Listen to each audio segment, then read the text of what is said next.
it's Moms versus Aunts. We are on our 7th episode, which I know Vanessa's probably excited about because I know I've known her for a long time and I know 7 is her very lucky number. So I feel good about this show. I am Kiki Monique. You might know me as the Doc of Shame. And I'm Vanessa Contab. I'm your hostess next door. And every week we love to bring to you the latest in gossip, solo parenting, cocktails, hustles, how to make that coin. We love to talk about it all. Today is actually National Selfie Day, or June 21st. Mm-hmm. June 21st is National Selfie Day. So we want to get into, there was a big controversy going around when Khloe Kardashian's grandmother supposedly accidentally posted an unfiltered picture of Khloe. Mm-hmm. And it became a big deal on the internet. They essentially got it scrubbed from the internet. But everyone was commenting about well, why are you so upset about this picture? You look great.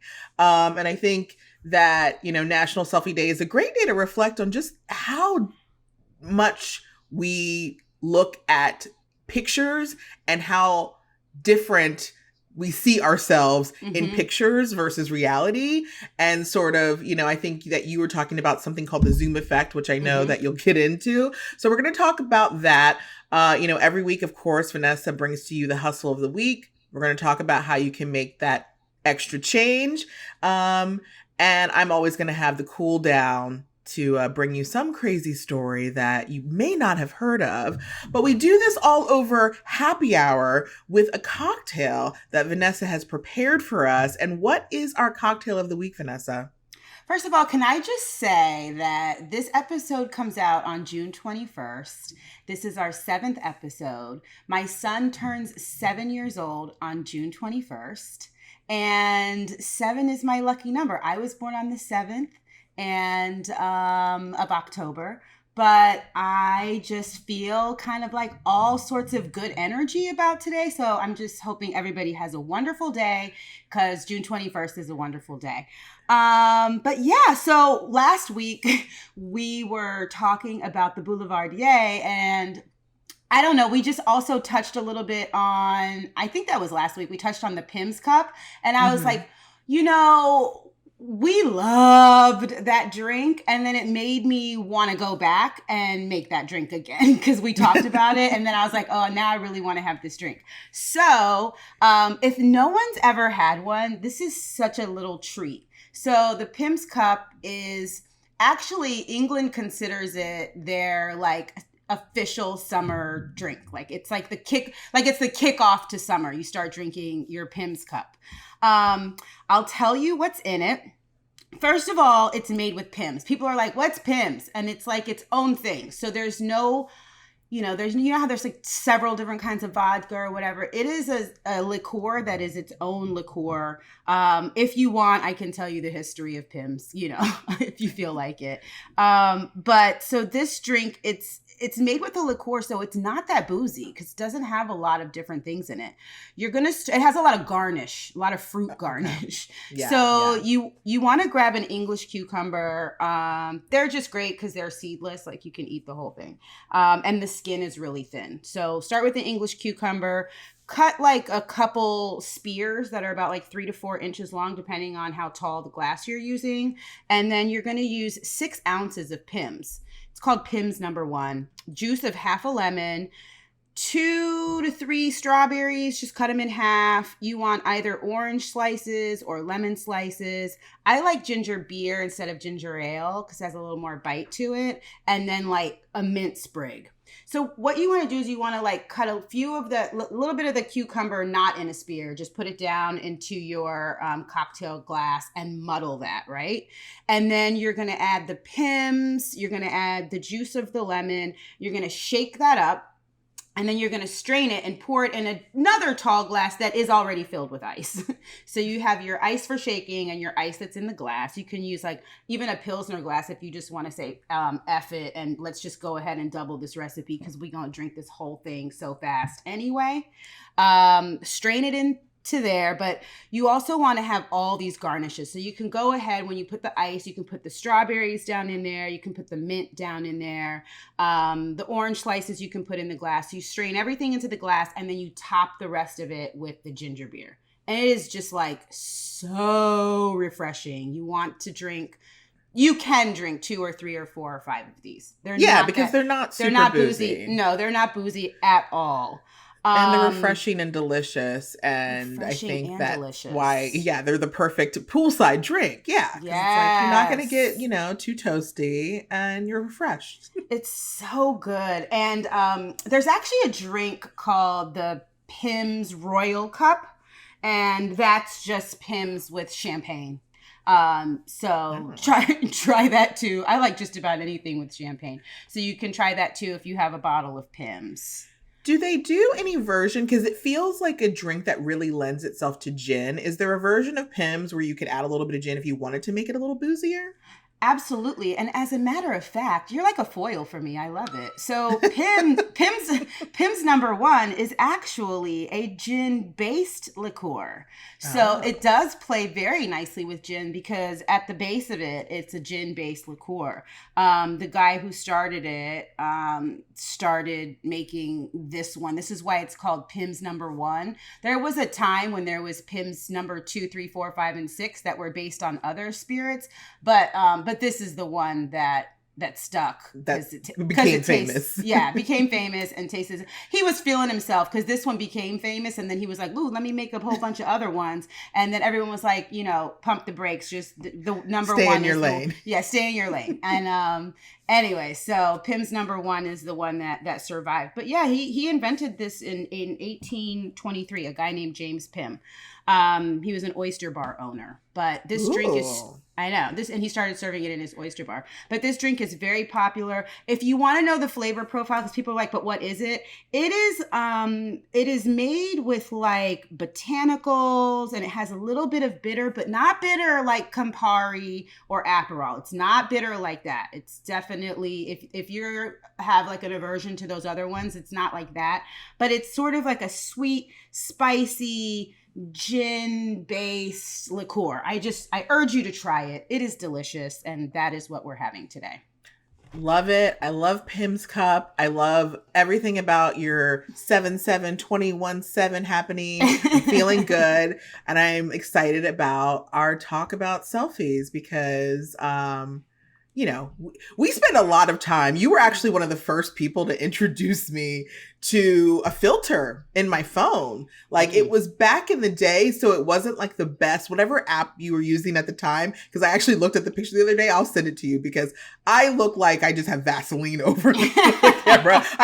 You're like, see how great you look. And at the time I actually posted it on IG, and I looked at it the other day and I was like, I look like that moonlight. You know how in Sybil Shepherd and Moonlighting, they said they've had the moonlighting effect. They would sometimes just smear Vaseline on the camera to get that effect. And that's what I looked like. But filters have come a long way.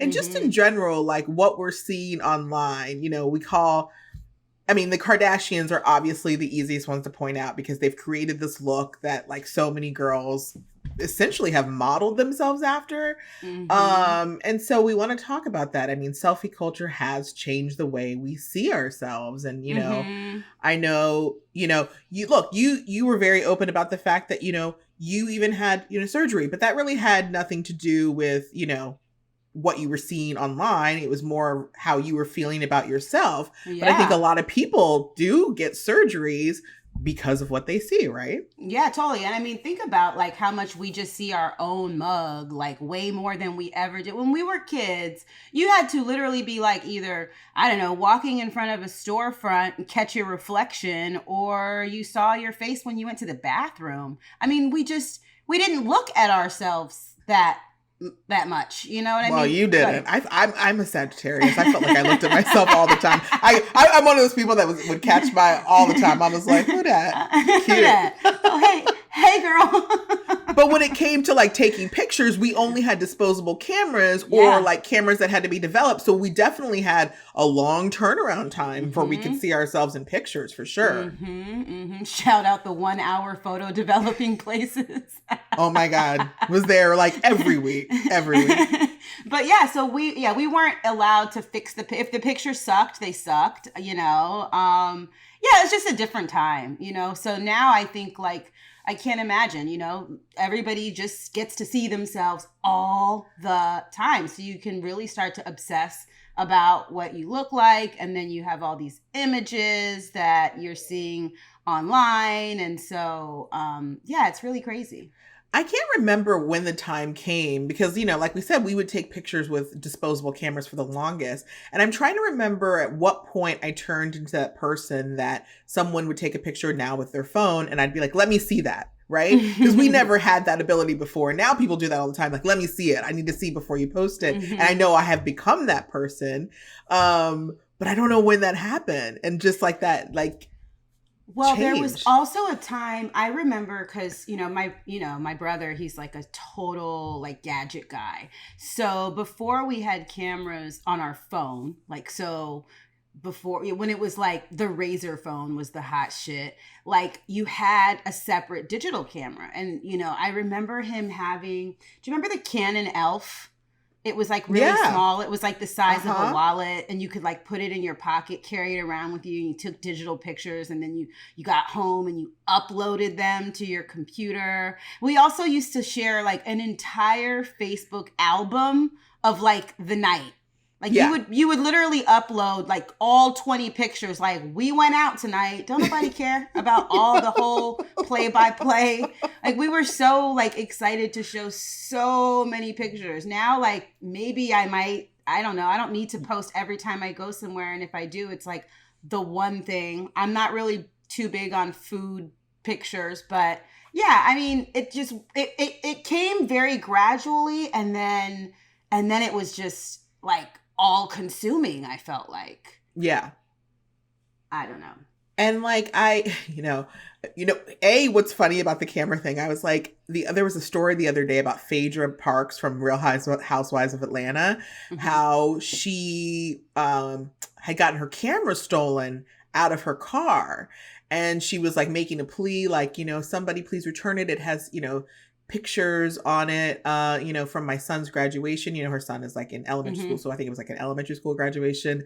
But like all I could focus on was like, cause and she was talking about the chip, like it had the little, like, what were those things called that you put in the camera? And it had one of those. And I just kept being like, people still have those? I thought we just all took pictures on our phone. Let's be clear where my mind went. The fact that she has a separate camera with a memory card tells me that she uses that camera. It ain't her baby's graduation. That's the camera she uses for things she does not want associated with her phone, which like your phone is just, it's too connected. You know what I mean? Yeah. Like if it was ever compromised, like if someone ever got it or got into it, that's what, even if you have stuff in that folder called hidden, everybody know there's one called hidden. So you could just go there. Like, no. So she is an attorney, so it makes sense. She has a separate camera and that camera has pictures that she doesn't want anybody to see because there's literally like, the camera, the new iPhone camera is like, come on. You do not need to use that other camera for your baby's graduation pictures. It makes sense. I don't buy it. But yeah, like there's this filter that it's become a trend on TikTok to do like there's a trend you do with it, but it's a filter that basically goes back and forth on your face to essentially to see how symmetrical you are, right? And it inverts your face. And people, they say like the more symmetrical your face is, the more beautiful you are, right? And so when the invert filter takes, effect, you have to see yourself how people see you, because essentially when you're looking at me the way I would see myself in it. Does that make sense? Wait, we don't see ourselves. Well, I mean, like philosophically, fine, but like we literally don't see ourselves the same. No, like we don't see ourselves like something like how when that inverse is how people see you, is my understanding, because it's flipped. Interesting. Have you tried this filter? So I've tried it and I was like, why do I look this way? And you know where else it happened? I think it happens in Zoom, because iPhone automatically, I didn't realize this, when you do a selfie, it changes it the other way. That's why everything in iPhone's reverse. So that's why you look normal. But on most cameras, I think it just does it the regular way. So that's why whenever I'm in these Zoom cameras, I'm always like, who is this? I don't look the same. I don't look the same at all. And I think it was our friend Jane who said, like, that's because, like, that's like, it's not reverse. And I was like, oh, no wonder I'm single. I don't like this one. You. Let me tell you, I like Zoom though, because Zoom cares about us and created this like this filter that just makes you look a little bit better, so you don't have to. Oh, the HD one, or no? It says like I literally think it's called like improve your appearance or some shit, and I'm like sure, but like none of the other ones have that, so I'm always just like, if someone wants to do it, first of all, like. We did have conference calls, you know, like before Zoom. Like everything does not have to fucking be on Zoom, but like that's a whole nother thing. And when someone uses like one of the other platforms like Meet or the other one, I'm always like, really? Because I prefer the improve your appearance feature that they have over there on the Zoom. Yeah, like so that's a thing, right? The Zoom effect. They were like interviewing a bunch of people, and all these psychologists were learning that after being on Zoom and looking at your face for like a year and a half, it's given people like a lot of complexes and like, oh, and like they're staring at their face all day. And so again, people are starting to have more like cosmetic procedures and plastic surgery and things like that on their face because they saw their face for so long, which is also crazy. See, it almost, I mean, the only effect that like Zoom and the Zoom effect had on me, truthfully, was I have become way too comfortable with FaceTiming people. Like before the Zoom, we had to be on Zoom every day. I was always just like, you know, I'll text you or I'll call you. I'll even voice memo you when I don't feel like texting. But FaceTime was never my go-to. I know that like with Gen Z, like FaceTime I think is always their go-to. But like it was not my go-to. Now, oh, like it's the first thing. I'm like, what? Why you ain't picking up? Like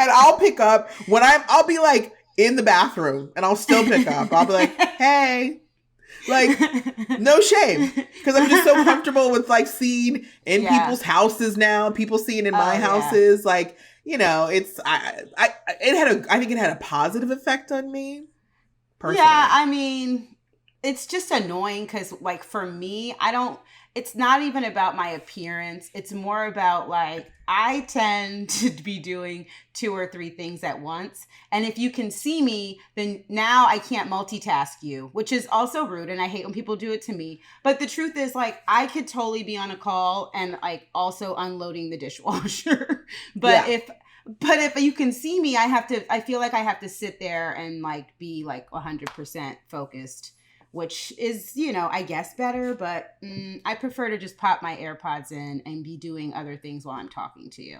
It's very true. It's very true. If I'm doing other things, for sure, I'm not going to FaceTime you, because what I'm going to end up doing is laying the phone down and you're going to be looking at my ceiling fan, because I'm like, ain't nobody got time for that. Yeah, totally. Exactly. That's what I'm saying. Like there was a time when we just had conference calls. We did not have to see each other all the time.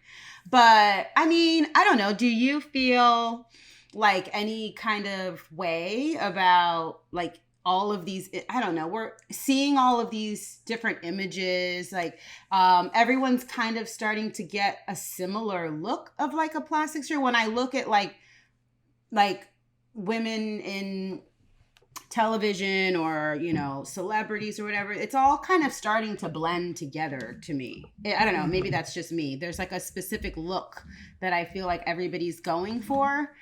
But I don't feel pressure to look like that. And I don't know if that's just because I'm a little bit older, but I don't know. Like, do you ever feel like, oh, I would love to get a little this or a little that? You know, only for like certain things. To be honest, like it's living in LA that did it more than anything else. Like, I Mm-hmm. don't know. First of all, the sun is definitely brighter here. I don't know what it is about, like, maybe there's just like so many buildings in New York that could cast more shadows. The sun shines brighter on you. So like, especially I've noticed it because I have cats. And I could walk out like of my house with like, maybe a black shirt and like be fine. Oh, if I haven't linted the hell out of me, it just feels like I could be cat lady because the light just shines brighter here. I don't know what it is. So I think it's just that's like an LA thing. But, you know, and like here and there, like there's like little things I want to do. Like I haven't gotten to the place of, wanting to do major surgery on my face, like I don't want to change like my nose or anything like that. Like would I get injectables? Absolutely. I would totally be into that. I mean, even as I'm looking at myself in the mirror now, I could see I'm getting my dad, like what I call my dad lines that, I would see on him growing up. So I definitely would get injectables. There would be certain things, I've always like kind of liked my hooded lid, but now it's like as I'm getting older, it's like maybe I don't need so much hood. It felt like great for surface area for eyelash, like when I was doing eyeshadow. But as you get older, you kind of just want, So there's certain things I pick apart. But it's definitely seems like surgery has become. It's not it's pretty normal for people to be like, oh, what work have you done, right? Like, I know I watch a lot of Real Housewives. So this is why I was watching Real Housewives of Beverly Hills the other day. And Garcelle, says the other woman, so who, because Kyle had just gotten a nose job. And she says, who here has had a nose job, And women were like, I have, I haven't. And this one woman, Dorit, was like, I have not. Now, she, everybody was just like, they gave her the side eye.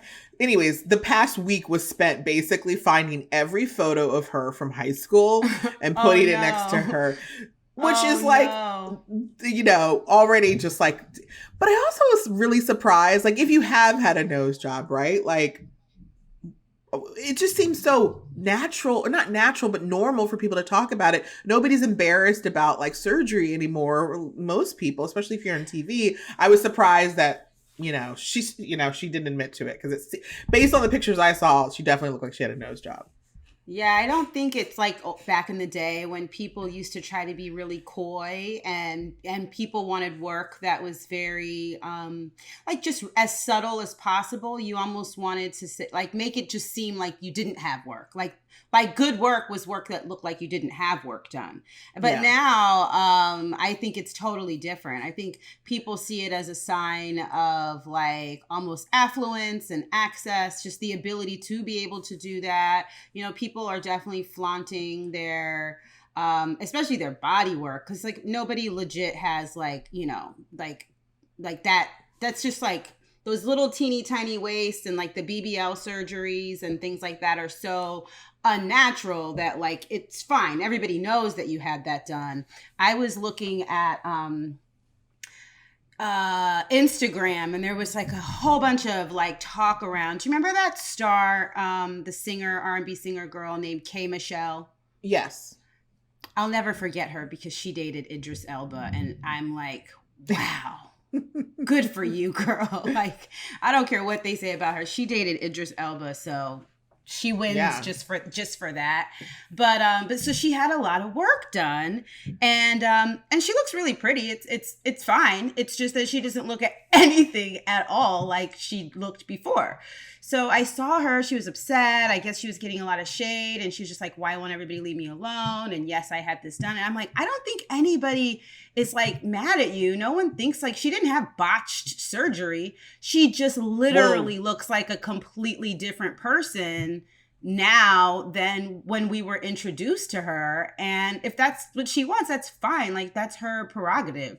But it's so weird to me. Like, I don't know, having been on this planet as long as I have, like how that would feel to just like have I would feel like I was in like witness protection if I changed my face that much.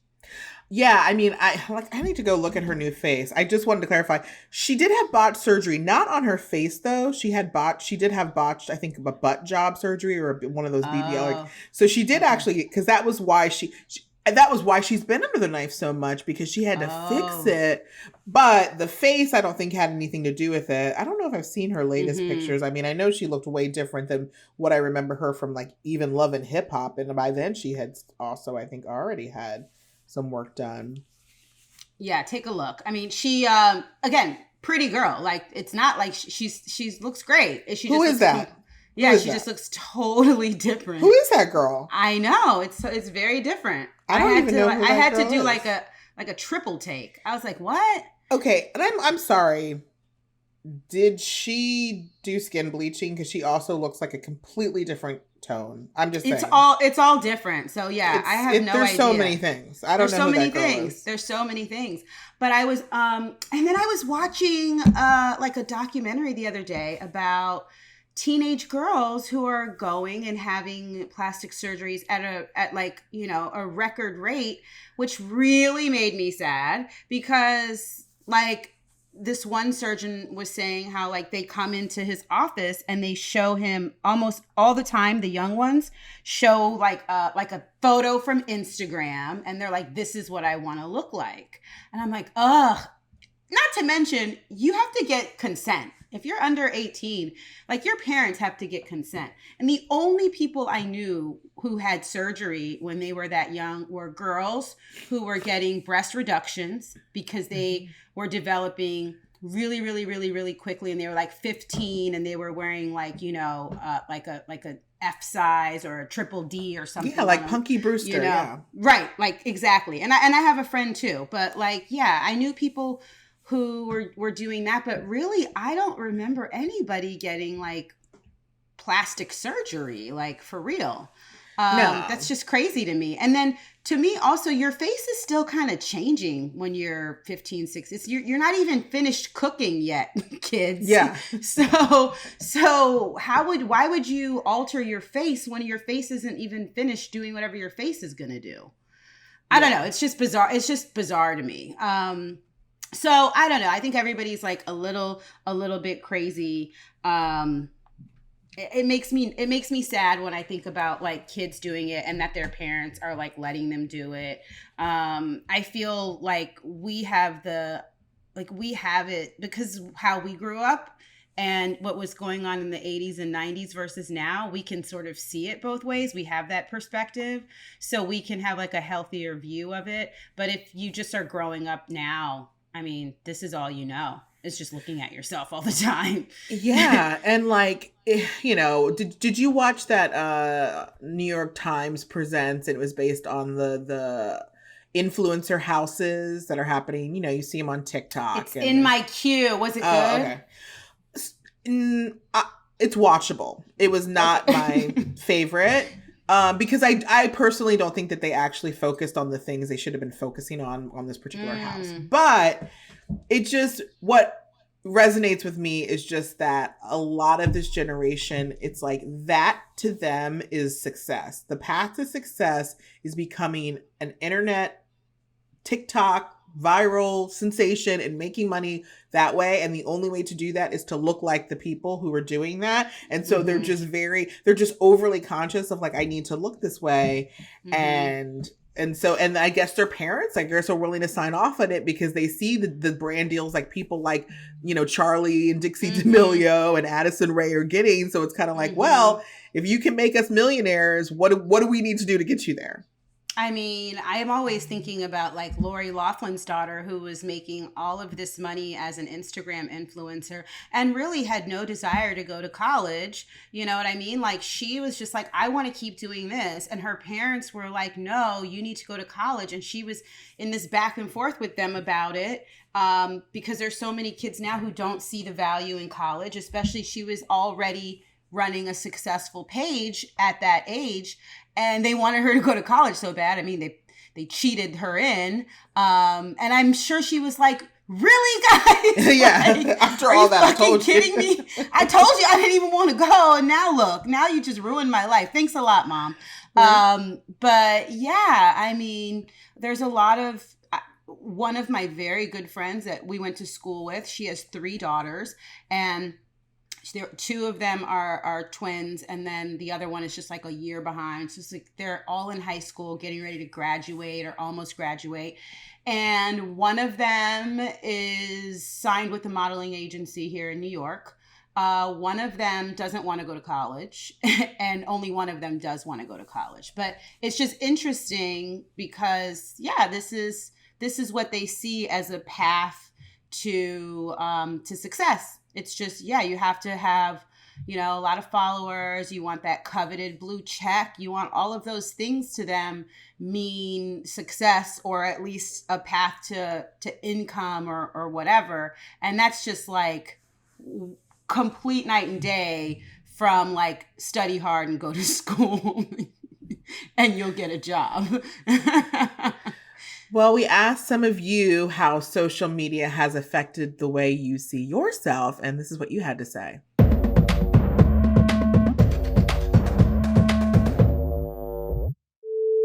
How has selfie culture, Zoom life, and social media affected how I feel about myself? That is a great question. I actually went off of social media for a little over a year, actually before the pandemic. I'm an actor, and I just feel like sometimes it's difficult for me to be genuinely happy for people when they have some success, because it's hard for me to not compare myself. And through the eyes of social media, you don't hear all the backstory and all the hardship it took to get to that point. All you see is the success. So I just found it was a little easier to congratulate my friends in person if they were to tell me about an accomplishment, rather than me, constantly just seeing it all over my social media feed. So, but I went back on social media during the pandemic, actually, because, I just really wanted to continue to connect with my friends. I obviously wasn't seeing them very often, if at all. And I feel like I now have a healthier relationship with it after taking some time away. So I'm glad I did that. And yeah, I hope that answers your question. Hi, my name is Jenny and I live in Brooklyn, New York. I would say that being on endless Zoom calls for the last year and a half have really made me think about myself differently. I've been more aware of how tired I look all the time, and I don't like looking at myself on camera. I also quit posting on social media about a year ago, and I think that's actually helped me with my self-image. I'm no longer as self-conscious about what I'm saying about myself and how I look, and I feel like I'm living in the moment. Thanks for listening. Love your podcast. Bye.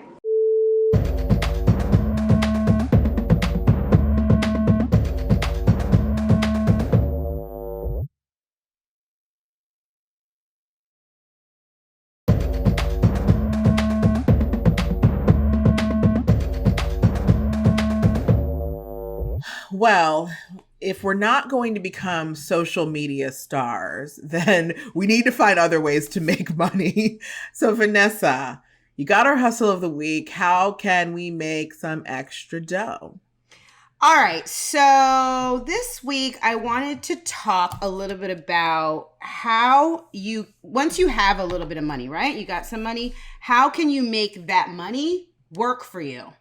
So it's not a hustle. It's not a job you're going to go get, but this is how you're going to make the money that you do have, the little coins you did make off of your side hustle or your regular hustle. But this is how you're going to make your money work for you. So I mean, some of this stuff I'm sure you already know, and people who are really savvy with their finances will probably feel like some of it is a no-brainer, but I think it just helps to be reminded.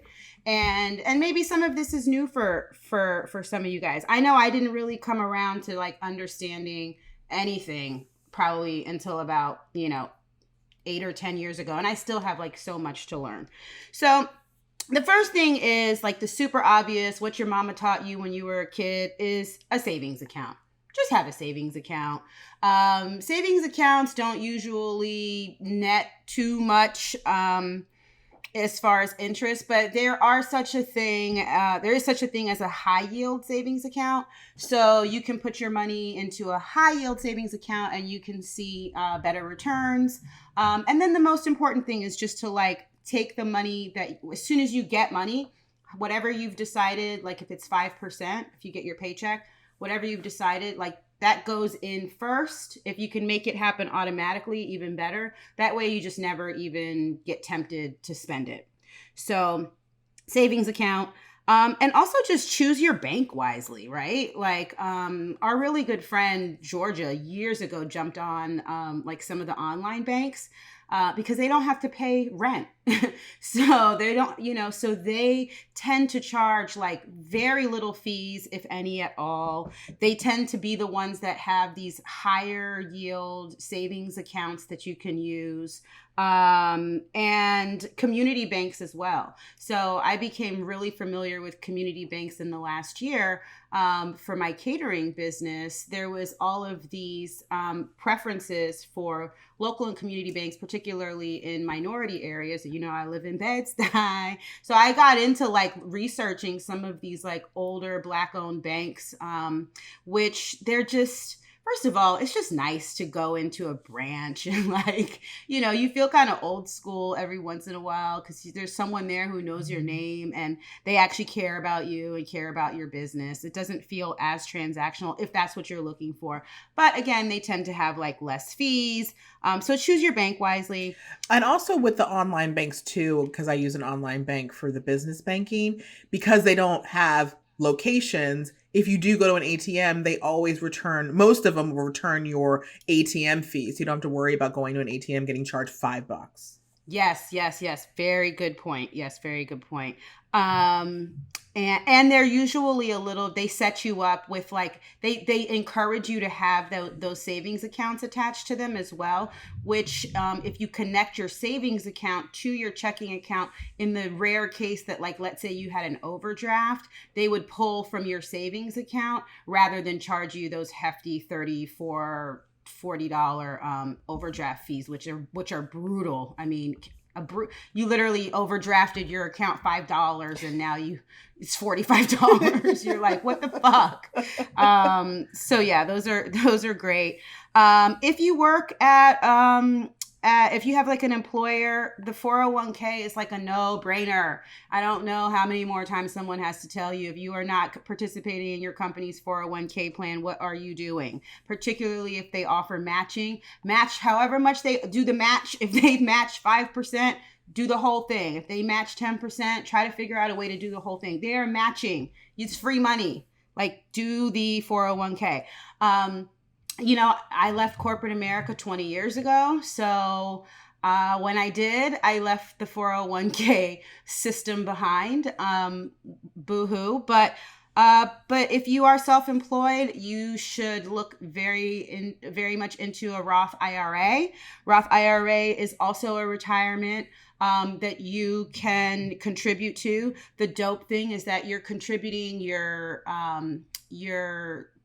after-tax dollars into your Roth IRA. So if you enter a situation where you need to borrow against your IRA, you are borrowing against already taxed money, so you will not get taxed, which is great. So there's a huge advantage to opening up an IRA if you are not eligible for a 401k. And with the IRA too, that's one that you can like, usually they get an extension. I know at tax time, like you get more time usually to contribute to them just to like offset your taxes. Absolutely. Because you want to diminish, as if you're self-employed, you want to reduce your taxable income as much as possible. So, I mean, these are all the little tricks that the gazillionaires are doing.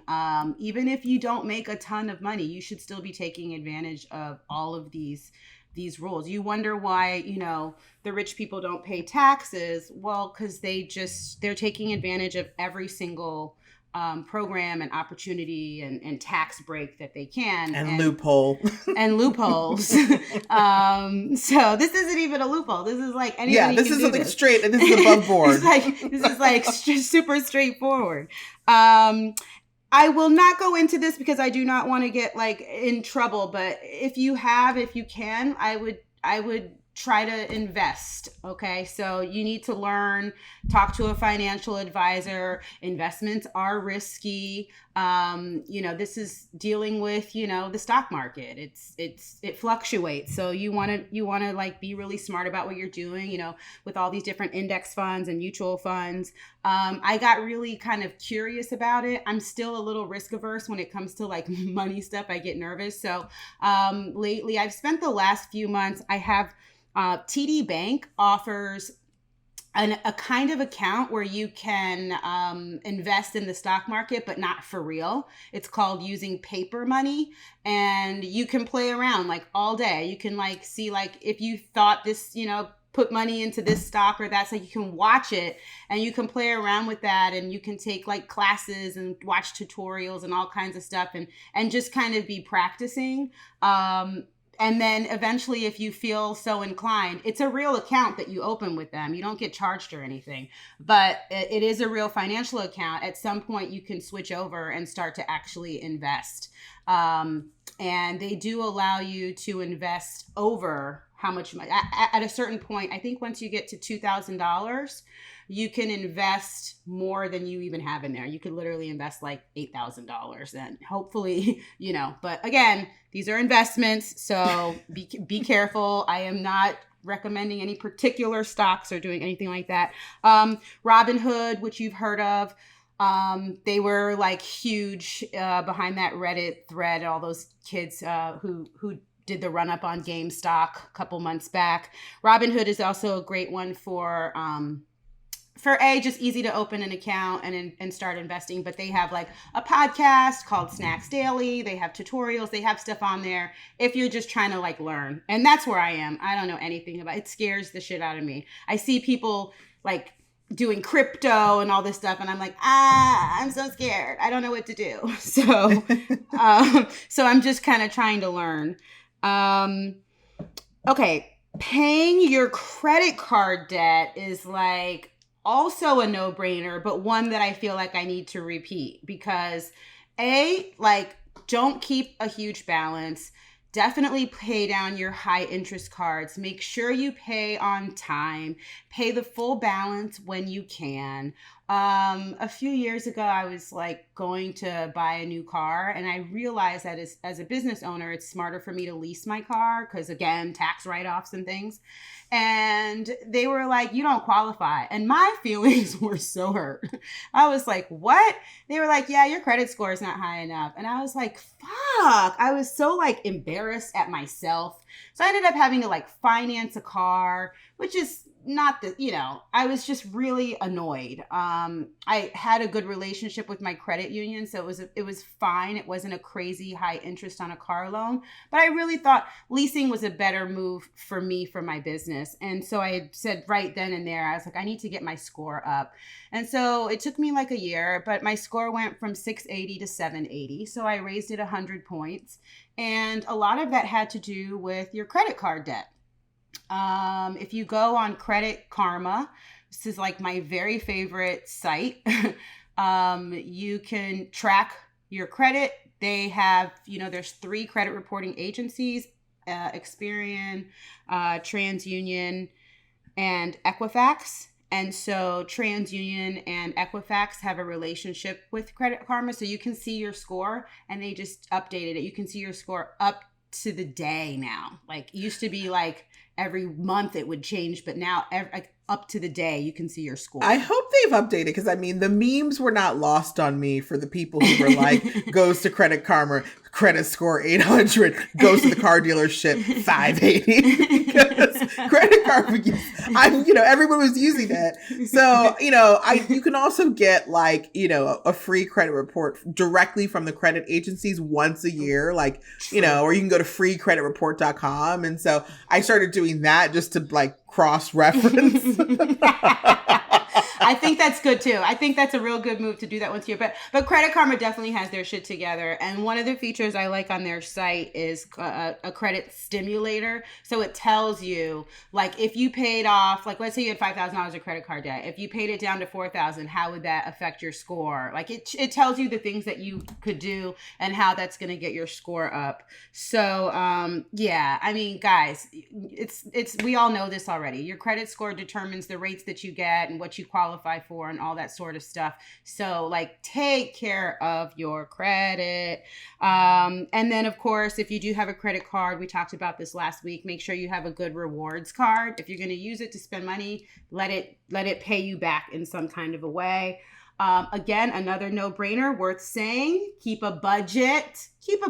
And right now, let me tell you how right now keep a budget is so important, because I spent the last year really only buying groceries for me and my kids. And now that the world opened up, I'm like, shit, that's how much gas was to fill it. I feel like I'm filling up my car more often. I went to go hang out at the pool the other day and I had maybe I don't know, 5 or 6, however many frozes. And I was like, oh yeah, like going out, having drinks, having dinner with your friend, oh, I forgot how much you spend just socializing. Yeah. So you really need to have a budget and be like, oh, and hope you don't run out of your socializing budget on the 17th, because you still got the whole other half of the month to go, So just make sure you have a budget. And use all your perks. I keep hearing people have benefits and things from, their job, and they let them lapse. Some stuff, if you don't use it, you use it or lose it. Sometimes your health insurance has gym membership stuff, vision plan stuff, or reimbursement things.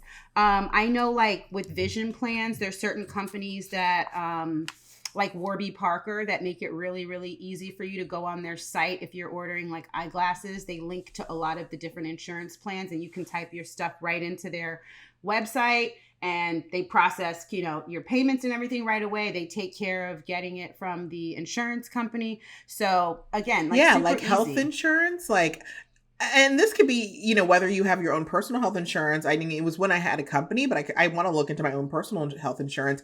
I could submit my gym membership, and that's considered, wellness, and they would reimburse me. It was something like $140, every 3 months for my gym membership. Yeah. And it didn't have to be just gym. It was if I had yoga class, it's what is qualifying as a gym membership, and so that was awesome.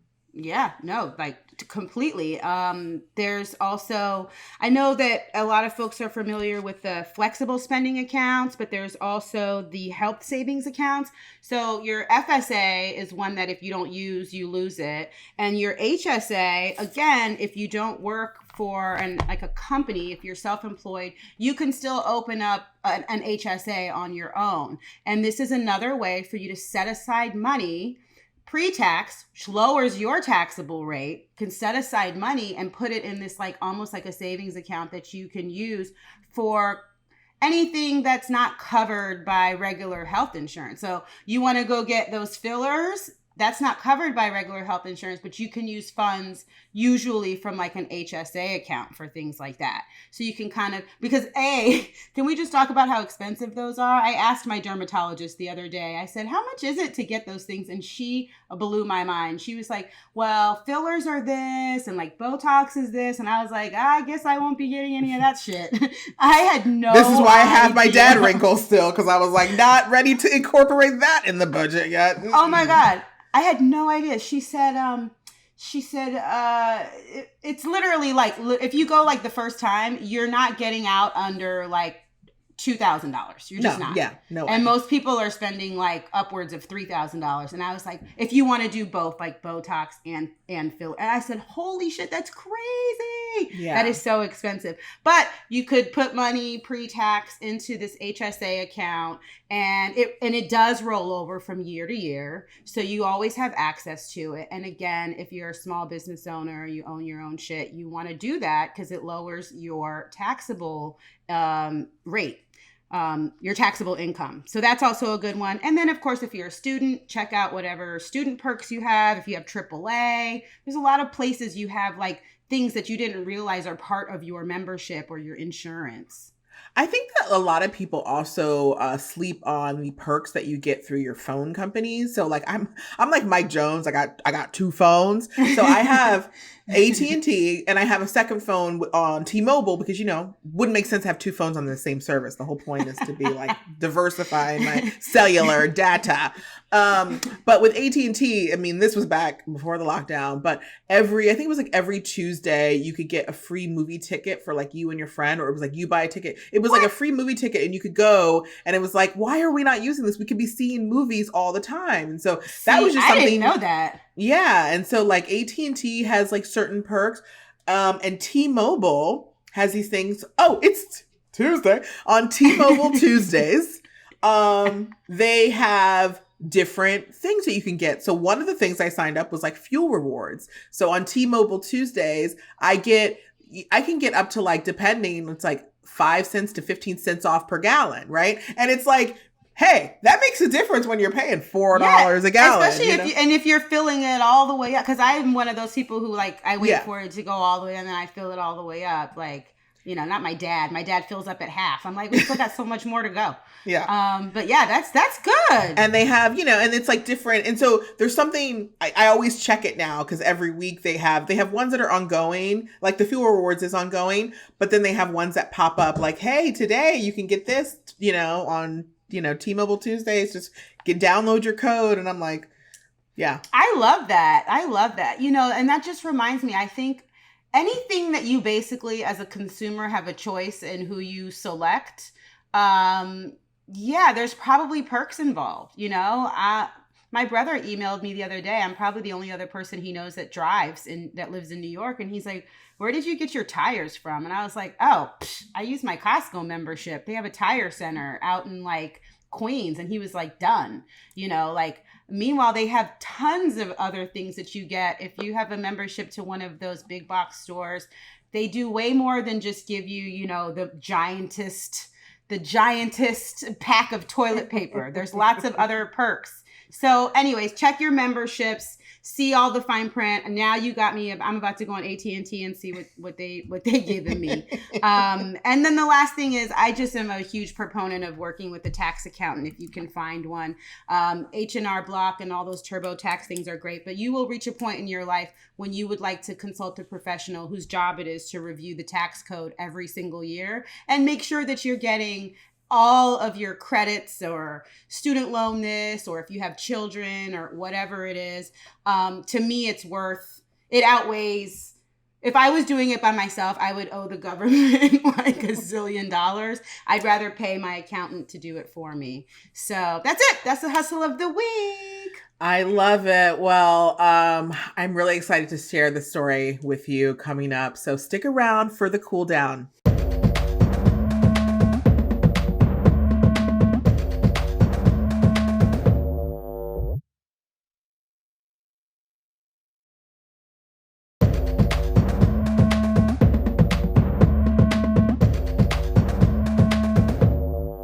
All right, Kiki, this is my favorite part of the show. What do you have today for the cool down? Well, this story I really love, especially knowing, it's Christian's 7th birthday on the 21st. Your birthday's on the 7th, and we got 7 going around today.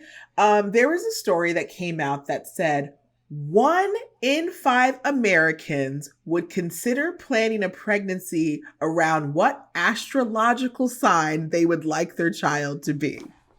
1 in 5. Facts. Seriously. Oh my God. So the poll of 2,000 respondents split evenly by zodiac sign also reveals that millennials are particularly picky about their future baby star sign. 31% of them would plan their pregnancy around it, with Gen Zers at 25%. And then it said that baby boomers were the least likely to say they planned a pregnancy around their baby star sign at 5%. I just thought it was interesting. It goes on to say that researchers find over half the poll, 53%, believe astrology is real, with Tauruses the most likely to trust the power of the stars, 63%, Geminis, 59%, and Aquarius's 58% round out the top three. Meanwhile, Leos, Capricorns, and Scorpios admit to being the most skeptical about astrology and their horoscopes. The average American checks the horoscope 2 times per week, with Tauruses leading the pack. Interesting. So yeah, it was interesting the fact that, Well, first of all, the baby boomers did 5% sounds about right. Can you imagine? They didn't know anything. They literally didn't know anything. You watch like old TV shows, they would be like having a baby and then they would go, "It's a boy," or like, "It's like," because nobody fucking knew. You don't know what you're having. They'd be like, "Oh, there's twins in there." I'm like, the whole shit was a crapshoot. So like, they don't know. They don't know how many they're having. They don't know what the sex of the baby is. They probably were just, those are all the, no. So they don't care. But I could totally see that. Now, I didn't. I wish maybe sometimes that I did. Because you have a Gemini and a Scorpio, right?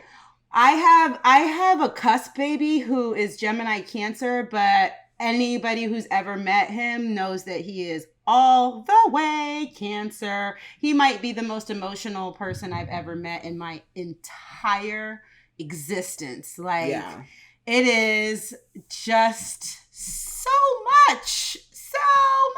And then his little baby brother is a Scorpio, and he like doesn't give a fuck. So I'm just like caught between like all of this like super smushy, lovey, oh my God, if he's not like laughing and giggling, he's like crying about something. And then the other one is just like minding his business, vacuuming, like, get out my way, don't pick me up, don't kiss me, leave me alone. I think I would purposely, as a Sagittarius, I would try to have a Sagittarius baby. I just love Sagittarius girls. We're just so fun. I probably would want to have it. The only thing that would keep me from doing it is simply because my birthday sometimes lands on Thanksgiving, because Thanksgiving is one of those moving holidays that's just the fourth Thursday of November. So occasionally my birthday lands on Thanksgiving. And as a kid, I loved it because when you're a kid, you want to be around your family all the time. So birthdays with your families are the best thing ever. But then when you're older, you're like, I want to celebrate with my friends. I want to like leave. I want to leave. I want to get out of town. So that's the only, I would say, like downside. But other than that. Yeah, I think some people try. You do, I don't know, sometimes you do try to like at least figure out like a season, or like, okay, like if you were going to try to get pregnant now, this means the baby will be born in the winter, in the summer, like whatever. I don't know that I know anyone who thought specifically about astrological sign, but that makes sense too. And, I don't know. They're just, you start trying, and then you're not really sure when it's going to, most people try for 3 months or whatever. So you might set out for one thing, but you end up with like something else. I know 2 different people who, our best friend, her sister had her daughter on the same day as her at her birthday. And my kind of like niece that lives downstairs, she has the same birthday as her dad. And I think that's crazy. Like, I'm so about my birthday. I never wanted to have a joint birthday with another friend whose birthday was close to mine. But I think I would be salty if my kid was born on my birthday. I'd be like, I love you, but that was some real fuck shit you did by being born on my birthday. Because now it's all about them. It's like, I want my birthday. I want it to be my birthday. That would suck. Well, when our friend Gracia had her baby, it was almost going to be born on my birthday, and I was excited about it, but then he was kind of like, hey, I want my own day. So he came the day before. So I think it's still awesome. But then I also remember like, oh, she's probably never going to be around for birthdays because she got her own kid to tend to, which is fine. I've never been a big birthday celebrator anyways, but I don't know. We'll see how it goes. I have these kids that I don't even know if I'm supposed to be like compatible with in any kind of friendship way or anything. These Cancer and Scorpio. I'm like, ugh. But I'm friends with a lot of Scorpios. I think that'll work out. But my little emotional baby, it gives me a run for my money. I'm always just like, I never know what to do. It's just so much. It's so much. I'm scared he's gonna fall in love with everybody. Like every time he's gonna be like, she's the one. And then that'll end and then he'll be devastated. And then the next one, like, she's the one. Like, I think he's gonna be a serial monogamist. I don't know. Well, so 1 in 5. I love it because, it's not just about designer babies designing hair color and eye color. You can design their personalities, their astrological personality signs too, apparently. So, well, I had fun today. Did you have fun, Vanessa? I had so much fun. So yeah. And make sure you guys stick around. Next week is episode 8 and it is our season finale. Woo-hoo. So we'll have something fun planned. Everything's going to be everything, but even more exciting. So make sure you tune in for our season 1 finale next week. And make sure you're following us on Instagram at The Talk of Shame and at Vanessa Kantav, where we are always going to be, Vanessa's always going to be adding the cocktail of the week over there. So you don't have to stop and pause the episode and write it all down. She's always got the cocktail up there for you. So make sure to follow us there. All right. Have a good week. Bye. Bye.